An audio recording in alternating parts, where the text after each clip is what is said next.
Bom dia, está no ar o Extra Classe TV, o programa do SINT-RN em defesa da educação pública.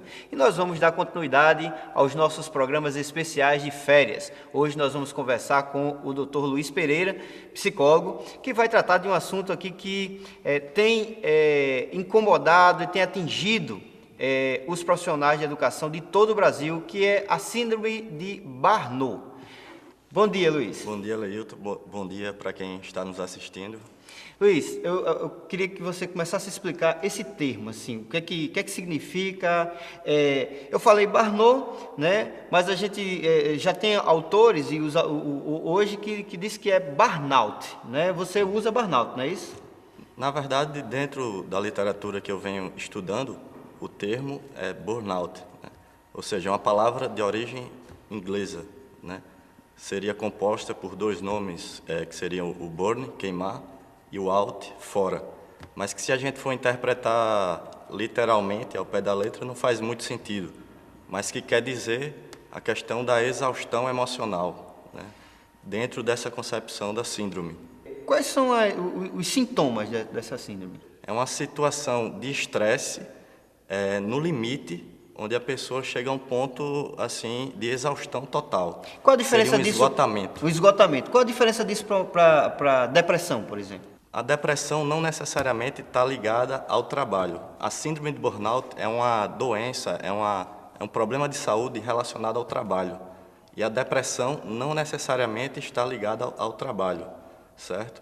Claro que a síndrome de burnout também pode estar envolvida com outros problemas, com outros transtornos, como a depressão, né? Então, a pessoa pode ter a síndrome de burnout e mais uma depressão ou mais um problema de ansiedade, certo?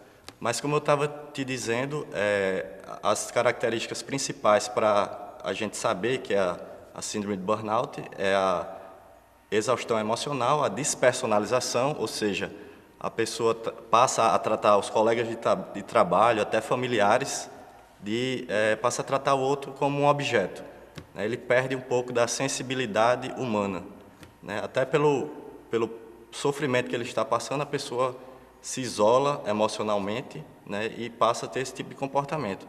E outra questão fundamental é o sentimento de irrealização. A pessoa não se sente realizada no trabalho. Ela se sente insatisfeita com o que ela está desenvolvendo. No caso dos profissionais de educação, nosso programa é ligado exatamente à educação pública. Quais são as consequências aí no trabalho desse profissional? Certo, as consequências infelizmente, são muito drásticas, são ruins, né? Porque você imagine um profissional de educação que está numa sala de aula, lidando com dezenas de alunos e está passando por esse transtorno.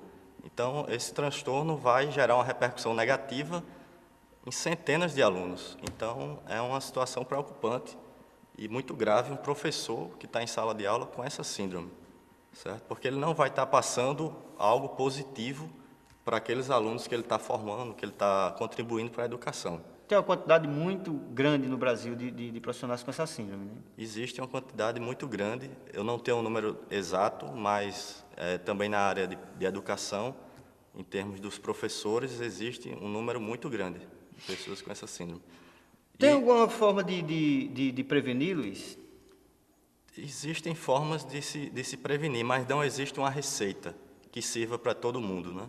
E também, vamos dizer assim, a causa dessa síndrome não é só a personalidade da pessoa, não é só características da pessoa, entendeu? Existem fatores ambientais que contribuem para a síndrome. Então, por exemplo, no caso da educação, é um contexto muito complexo, porque envolve fatores econômicos, sociais, né, organizacionais da escola, além de características do docente, certo? Os baixos salários, por exemplo... Os baixos salários contribuem para essa patologia. A própria imagem social que se tem da profissão de professor, né? Os professores de escola pública, que muitas vezes se sentem desvalorizados, também é um fator que gera estresse, porque a síndrome de burnout é o quê? É a exposição prolongada a um certo nível de estresse, que chega a um ponto de exaustão emocional e física, certo? Então, todos esses fatores contribuem para ocasionar a síndrome. Então, como prevenção, é importante ver diversos fatores, tanto fatores pessoais, ou seja, pessoas que normalmente desenvolvem essa síndrome são pessoas que têm características como, por exemplo, são muito idealistas, né? Muitas vezes são perfeccionistas, né? Querem tudo muito perfeito, são pessoas que se doam muito ao trabalho, né? E essas pessoas assim que têm uma expectativa muito grande, são muito idealistas, quando elas se deparam com a realidade que frustra essa idealização, muitas vezes elas começam a ficarem negativas e vão desenvolvendo essa síndrome, certo?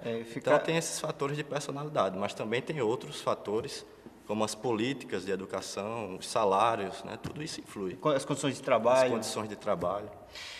E tratamento? Qual seria o tratamento para isso, Luiz?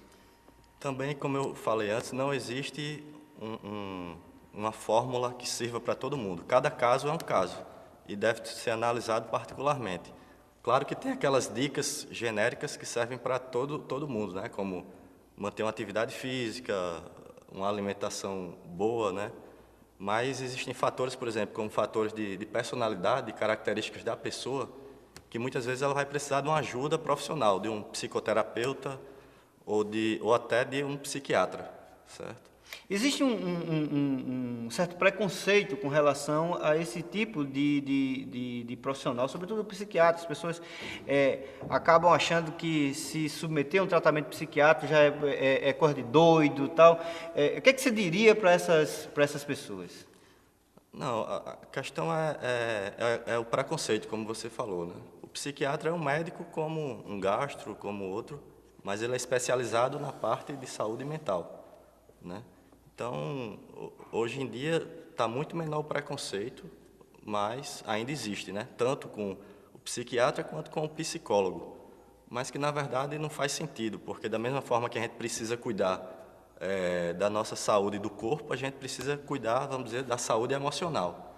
E algumas vezes é preciso de uma psicoterapia e outras até de uso de algum medicamento ou de apoio de um psiquiatra. O que você aconselharia, né, para um profissional que hoje, né, está começando a sentir alguns desses sintomas que você descreveu aqui? Qual a atitude? O que deve fazer uma pessoa que está nessa situação? Tem várias coisas que ela pode fazer. Ela pode procurar ajuda, como eu falei, de um profissional de saúde especializado nessa parte, nessa área, né, um psicólogo ou um médico, né?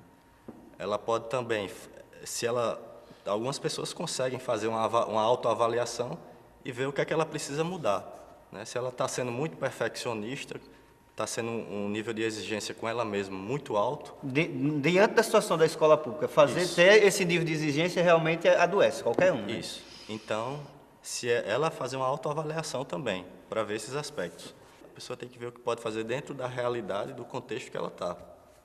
Né? Muitas vezes a gente sabe que as políticas, os salários são injustos, mas como a gente não pode mudar de imediato essa realidade, tem que buscar formas para se adaptar da melhor forma, né? Sem que isso gere problemas de saúde.